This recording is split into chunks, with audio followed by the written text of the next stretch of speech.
Bagaimana caranya supaya kita bisa sabar di saat sedang ada ujian atau musibah datang? Makanya ada satu pola kita di Indonesia yang harus kita ubah. Selalu mengucapkan kalimat aduh. Jadi kalau capek sedikit, aduh capek.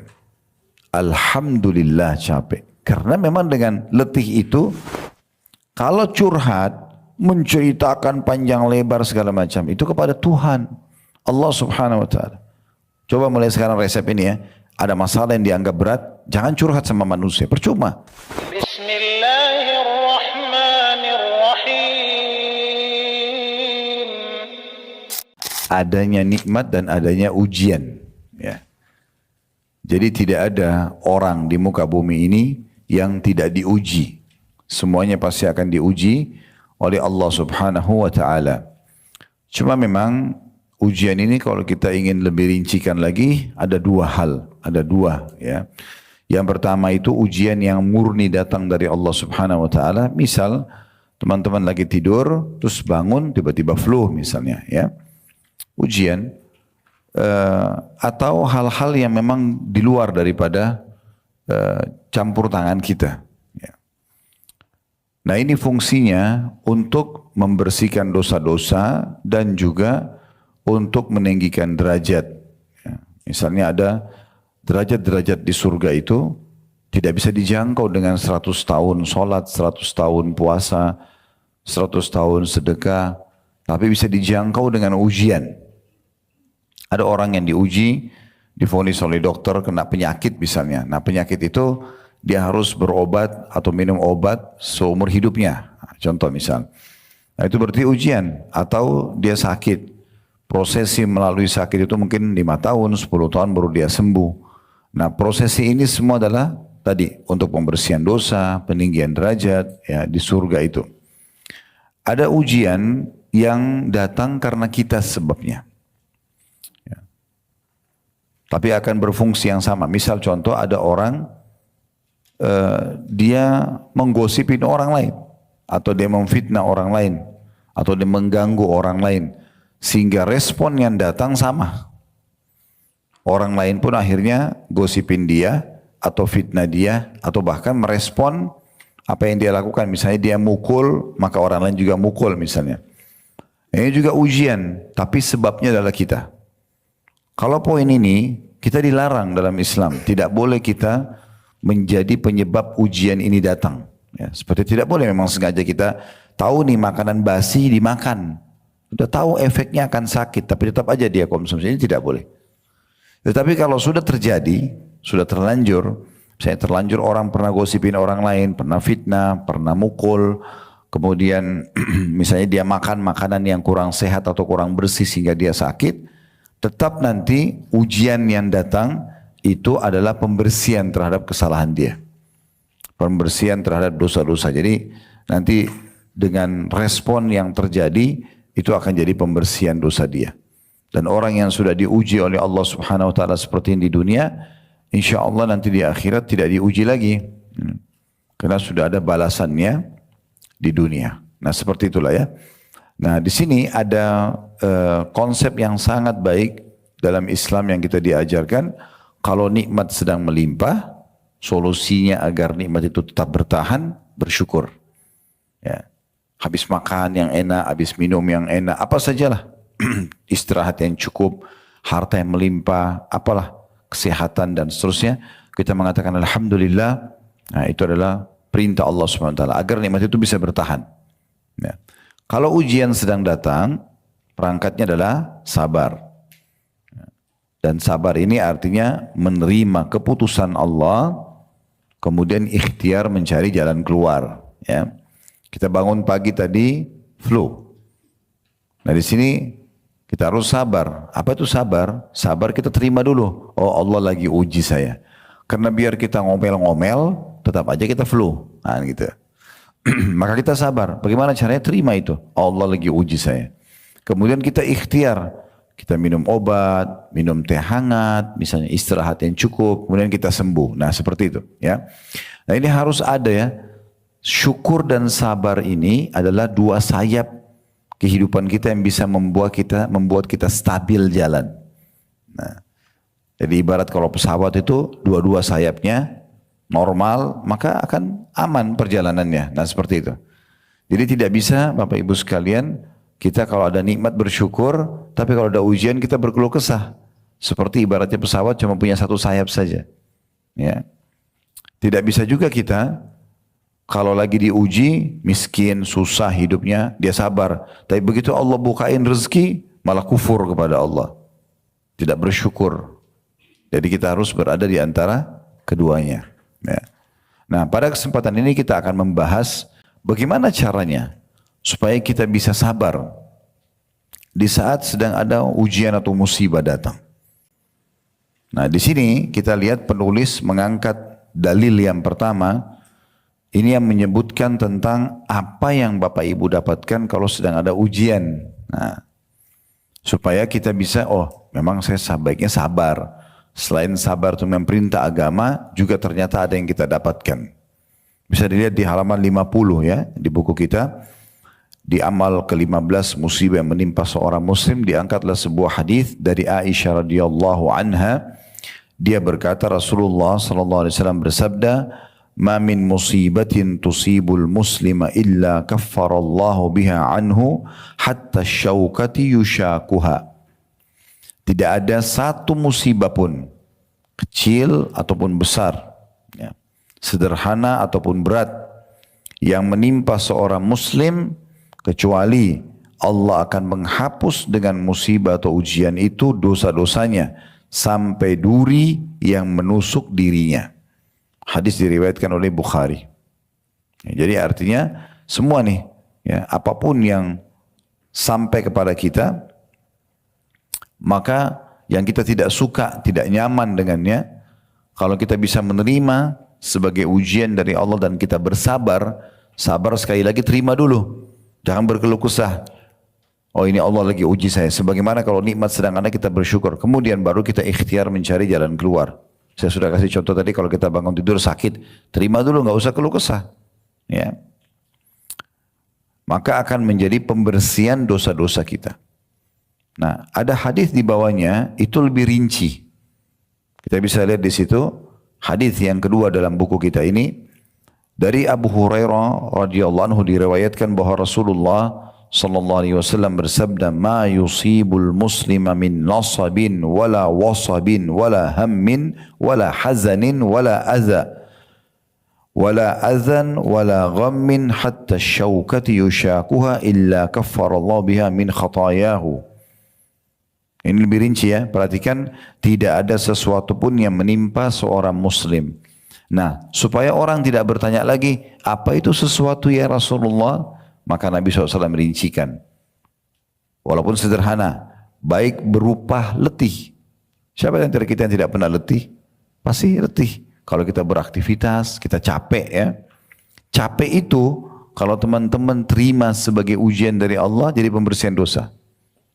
Dan dia tidak bisa membersihkan dosa kalau diikuti dengan satu perbuatan dan sikap. Keluh kesah. Makanya ada satu pola kita di Indonesia yang harus kita ubah. Selalu mengucapkan kalimat aduh. Ya. Jadi kalau capek sedikit, aduh capek. Alhamdulillah capek. Karena memang dengan letih itu, ya, kita bisa menikmati istirahatnya, dan juga jadi pembersihan dosa. Iya kan? Saya pernah kasih contoh kalau masih ingat Bapak Ibu sekalian. Seperti lapar, haus, capek. Kalau kita tanya semua orang, apakah Anda mau lapar, Anda mau haus, Anda mau capek? Pasti jawabannya enggak. Iya kan? Tetapi kita lupa. Perangkat-perangkat ini Allah datangkan justru untuk menguji seorang hamba dan memberikan kenikmatan. Karena dengan lapar kita bisa nikmati makanan. Ya. Dengan haus kita bisa nikmati minuman. Ya. Dengan capek kita bisa nikmati tidur itu. Ya. Orang kalau lapar tuh walaupun cuma nasi sama sambal lahap sekali makannya. Tapi kalau kita lagi tidak lapar, ibu lagi nggak lapar, bapak lagi nggak lapar, kemudian ditanya mau makan apa, kita masih mikir apa ya, karena lagi tidak lapar. Tapi kalau lapar, kita nggak akan berkeluh kesah. Kita tidak akan lagi berpikir mau makanan ini. Sekarang yang penting laparnya hilang deh. Itu juga dengan haus. Mau minum apa bu? Mau minum apa pak? Oh saya minta air es. Air dingin. Kita pesan khusus. Tapi kalau lagi tidak haus, mau minum apa? Kita masih mikir. Teh atau kopi ya. Air putih atau sirup ya. Berarti memang ini luar biasa ini. Allah datangkan walaupun dia dalam bentuk ujian. Tapi sebenarnya untuk menikmati. Ya nikmat yang datang setelahnya sekaligus jadi pembersihan dosa. Oleh karena itu kalau sekarang lapar bilangnya. Bilang apa? Ini masih hidup nggak ini? Nggak ada suaranya. Alhamdulillah lapar. Ya, terutama ibu-ibu ini. Aduh semuanya, aduh. Biar nikmatnya melimpah semuanya, aduh. Ya. Jadi alhamdulillah, alhamdulillah. Sekecil apapun ujian pembersihan dosa bu. Mudah sekali. Islam datangkan itu. Ya. Kemudian selanjutnya dikatakan sini berupa letih, lelah. Ya. Lelah sama letih tipis sekali bedanya. Ya. Mungkin orang kalau aktivitas terlalu banyak, dia bisa letih ya. Kalau lelah ini biasa walaupun kita tidak beraktivitas. Cuman tiba-tiba saja ya, imun tubuh kita turun misalnya. Nah kita jadi lelah ya. Orang transisi baru sembuh sakit, biasanya dia untuk pulih kembali full kepulihannya, dia lelah itu ya, ada lelah. Semua itu juga sama. Kemudian yang ketiga, sedih. Ya. Semua orang pernah sedih. Yang penting Islam datang mengajarkan kepada kita jangan berlebihan. Ya. Apalagi kalau cuma urusan dunia. Sedih itu paling tepat kalau dalam agama. Dia berada di poin nomor 1. Ya, dan boleh Bapak Ibu di situ berlebihan kalau luput dari kita kesempatan ibadah kepada Allah. Misalnya Bapak Ibu biasa sholat malam, kemudian tadi malam ketiduran, lewat, di situ boleh kita sedih. Kita sedih kenapa nggak sempat mengerjakan, supaya ini jadi cambuk dan pemicu kita ingin kerjakan di waktu lain. Atau kita sedih karena diri kita terjerumus dalam dosa dan khawatir Allah menghukum. Nah itu boleh. Tapi kalau sedih karena kehilangan sesuatu yang duniawi, maka ini tidak dibolehkan dalam Islam. Tidak disarankan bahkan. Ya. Kalau ada satu benda kita yang hilang, urusannya urusan dunia, kehilangan handphone, kehilangan benda segala macam, kita boleh ikhtiar mencarinya, ya, mungkin melaporkan, tidak ada masalah. Tapi jangan sedih, nggak usah sedih dengan itu. Ya. Karena memang kita nggak perlu mengarahkan potensi sedih kita pada hal-hal yang sepele urusan dunia itu.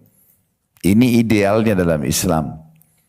Tapi kalau ada orang sama sebenarnya sampai pada tingkat seperti kita kehilangan kerabat. Ya. Sedih biasa saja, tidak usah berlebihan. Ya. Nabi Muhammad SAW melalui orang-orang yang dicintai dalam hidup beliau meninggal. Istrinya Khadijah, kemudian anak beliau ada 7. Ya. Dari 7 orang ini 6 orang anaknya meninggal di masa hidup beliau. Cuma 1 yang hidup setelah Nabi SAW meninggal. 3 anak laki-lakinya Al-Qasim, kemudian Abdullah dan Ibrahim meninggal di masa hidup Nabi Muhammad SAW. Dan 3 anak perempuannya Zainab, Ruqayyah dan Ummu Kalthum meninggal di masa hidup Nabi SAW. Kita bisa bayangkan punya 7 anak, 6-nya meninggal semua. Cuma 1 yang hidup. 3 meninggal di masa kecil, 3 meninggal di masa dewasa. Begitu juga Nabi Muhammad SAW ya, pernah dikalahkan di perang Uhud, terkalahkan pasukan muslimin. Kemudian juga beliau pernah ya, merasa rasa lapar karena makanan di rumah belum siap atau belum ada. Itu semua dilalui ya dalam kehidupan Nabi Muhammad SAW. Tapi beliau tidak berlebih-lebihan. Saya kasih contoh misalnya orang berlebih-lebihan ya.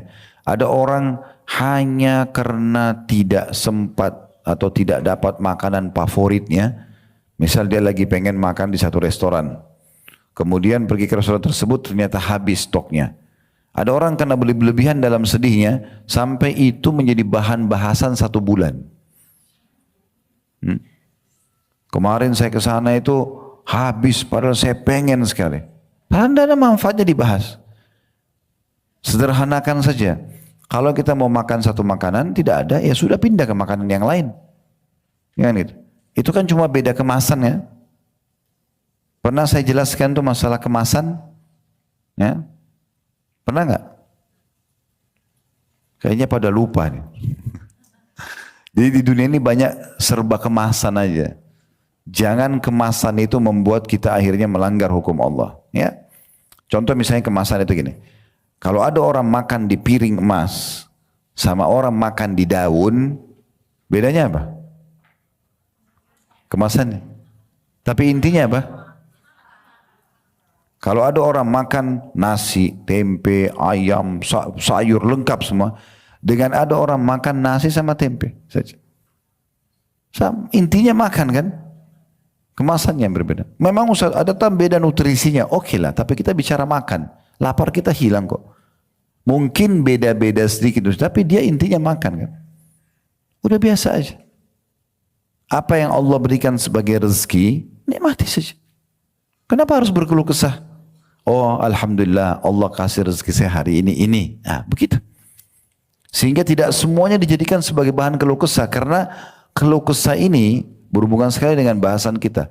Tidak mendatangkan pengampunan dosa tadi. Kalau ujian sedang datang dan Bapak Ibu berkeluh kesah, maka tidak akan dapat pahalanya.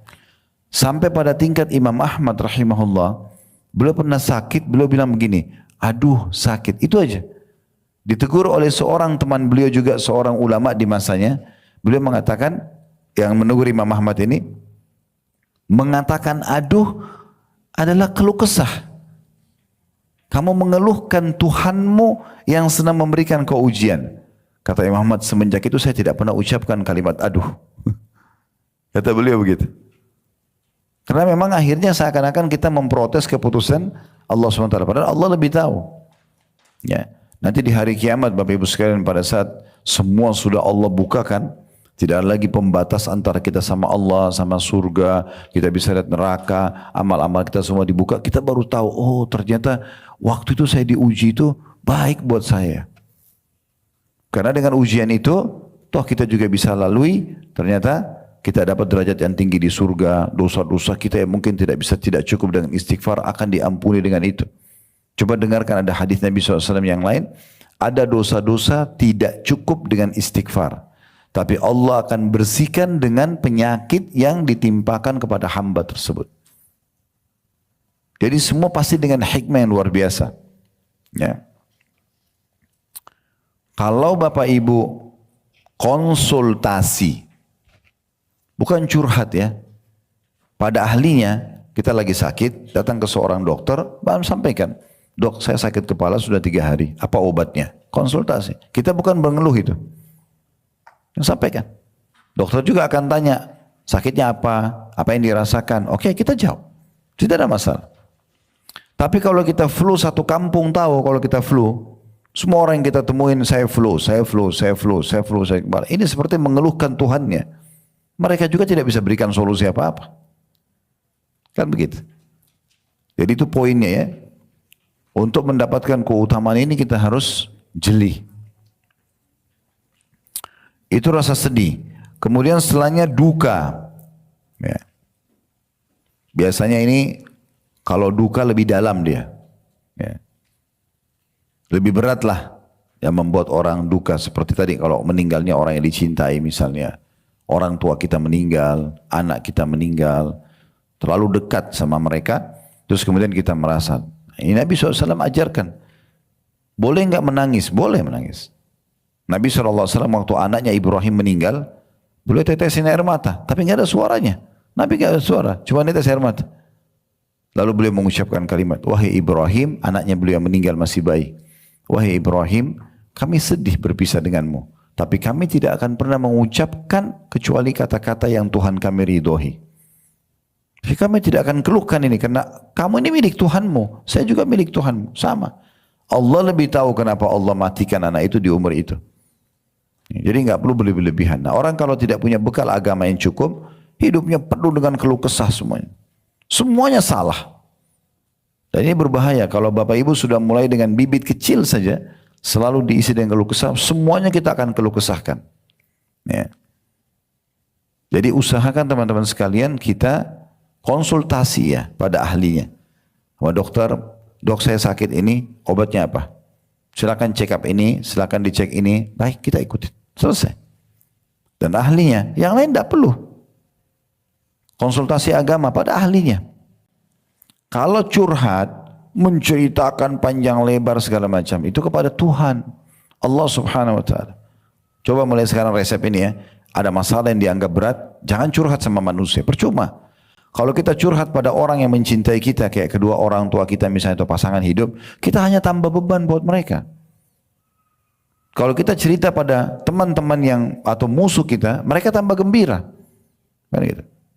Terus gimana caranya? Wudu, sholat 2 rakaat. Sujud, tuangkan semua dalam sujud kepada Allah. Nangis gak apa-apa. Ya Allah, sebagaimana Engkau ujikan ujian ini, jadikan ini pembersihan dosa-dosaku, penambah derajatku. Mudahkan hamba-Mu bersabar menerimanya dan juga berikan jalan keluarnya. Begitu. Ada satu ulama namanya Sufyan Ats-Tsauri rahimahullah, seorang ulama tabi'in di Mekah. Beliau itu punya masalah apapun sujud. Wudu, sholat, sujud. Dan tidak angkat kepalanya sampai dia tuangkan semua kepada Allah. Selesai masalahnya. Kalau kita mutar-mutar ke manusia kiri kanan, nggak ada solusinya. Yang ini kasih jalan keluar begini, yang ini kasih jalan keluar begini. Apalagi kadang-kadang orang konsultasi pada pihak yang salah. Dia punya masalah rumah tangga, konsultasinya sama orang yang gagal rumah tangga, ya akan diajar sama lah, kan gitu. Nggak bisa. Keliru. Konsultasi cerita sama temannya yang gagal kuliah, maka dia juga akan sama. Nggak bisa gitu. Jadi harus tepat. Dan terbaik adalah kalau orang curhat kepada Allah SWT. Coba pakai resep ini. Masalah apapun langsung kepada Allah SWT. Banyak di antara kita menjadikan Allah Tuhannya itu nomor ke-30. Semua orang-orang sudah konsultasi sana sini. Nanti sudah mentok nggak bisa. Dokter sudah bilang nggak bisa sembuh. Udah nggak ada lagi yang bisa bantu berikan tambahan investasi modal. Nggak ada yang bantu untuk lunasi utangnya. Baru sholat tahajud. Kenapa tahajudnya yang terakhir? Kenapa nggak dari awal? Kenapa kita Bapak Ibu sekalian diperintahkan untuk berdoa sebelum memulai aktivitas? Sebelum makan, berdoa. Sebelum minum, berdoa. Sebelum pakai pakaian, berdoa. Sebelum keluar rumah, berdoa. Sebelum biologis, berdoa. Berdoa semua. Supaya Allah dulu kita libatkan, baru kemudian kita aktivitas. Nah seperti itu. Selanjutnya dikatakan di situ, sakit. Ya. Sakit apapun ya. Dari hal yang kecil sampai sakit yang berat, semuanya sama. Ya. Jadi sudah saya berikan solusinya, konsultasikan dan body ikhtiar maksimal. Bahkan kata Nabi SAW, ya, Allah tidak turunkan penyakit kecuali Allah turunkan bersamanya obat. Ya. Maka berobatlah wahai hamba-hamba Allah. Ya. Kita juga tidak boleh teman-teman ya, jangan fahami sabar itu begini. Saya lagi sakit. Ya udahlah saya sabar aja, duduk manis, nggak konsultasi dokter, nggak minum obat. Ya udah kalau mati mati, nggak apa-apa. Sembuh juga kalau nggak sembuh nggak apa-apa. Ini keliru, ini bukan sabar. Ya, ini bukan sabar. Keliru, dalam Islam tidak seperti itu. Kita disuruh oleh Nabi SAW ikhtiar, mencoba. Ya, ujian ini akan jadi pembersihan dosa-dosa. Selanjutnya dikatakan kesusahan, kesusahan apa saja, ya, gangguan apa saja. Pernah ada satu orang, seingat saya nama beliau, kalau tidak salah Sa'id bin Musayyib rahimahullah. Beliau pernah digibah, digosipin orang. Pas orang itu lagi gosipin dia di satu tempat, ada murid dia yang mendengar gosipan itu. Datanglah murid Sa'id ini ke tempatnya beliau, lalu mengatakan, si fulan itu baru menceritakan atau menggosipin Anda. Kebetulan beliau ini baru saja beli kurma yang masih ada tangkainya. Kurma yang masih segar dan ada tangkainya. Pada saat itu beliau tidak jadi makan, dibungkus kembali baru dibuka. Dibungkus kembali lalu beliau bilang sama muridnya, antarkan kurma ini kepada orang itu. Orang yang gosipin saya. Sampaikan salam saya dan bilang terima kasih karena sudah berbagi pahala kepada saya. Sebagai balasannya kurma ini buat dia. Jadi mereka memahaminya kalau ada gangguan dari orang itu berarti kesempatan. Kita dapat pahala. Dan kalau dia tidak minta maaf, pahala dia juga akan menambah lagi ke pahala kita. Itu transfer pahala yang luar biasa. Senyum-senyum aja kalau ada yang gosipin, tidak usah marah, tidak usah tegang. Nanti keriputan gitu. Jadi pakai krem apapun tidak bisa sembuh. Karena emosional terus. Ya. Kemudian di sini dikatakan, Nabi SAW menutup hadisnya dengan hal yang paling kecil. Beliau mengatakan, hatta syaukati yushakuha illa kaffarallahu biha min khatayahu. Sampai duri kecil yang menusuk tubuhnya, kecuali akan jadi pembersihan dosa-dosanya. Jadi semuanya kita. Ya. Jadi harus dikontrol ya, lisan kita ini dikontrol. Kata Umar radhiyallahu anhu, kalau seseorang itu sedang diuji oleh Allah, kemudian dia menerimanya. Tadi dia bangun tidur sakit, ada orang yang gosipin dia, ada yang fitnah dia, ada orang utang, nggak bayar utangnya, dia udah nagih misalnya. Dia terima sebagai bentuk ujian, sambil tetap ikhtiar. Ya. Selama tidak dilarang dalam agama, dia ikhtiar. Maka dia akan dapat pahala, dia akan mudah melaluinya, dan dia akan dapat jalan keluarnya. Kalau orang tidak bisa menerima ujian datang dari Allah SWT, dia akan berdosa karena seakan-akan menolak apa yang Allah takdirkan untuk dia. Dia akan sulit lalui karena selama prosesi dia sakit atau gangguan orang itu, dia terus berkeluh kesah. Kemudian yang ketiga, dia tidak akan menemukan jalan keluarnya. Jadi coba kita di poin ini penting sekali untuk mempelajari ya. Sederhana tapi sangat besar efeknya kepada realita kehidupan kita sehari-hari. Dan hadis ini hadis sahih diriwayatkan oleh Imam Bukhari.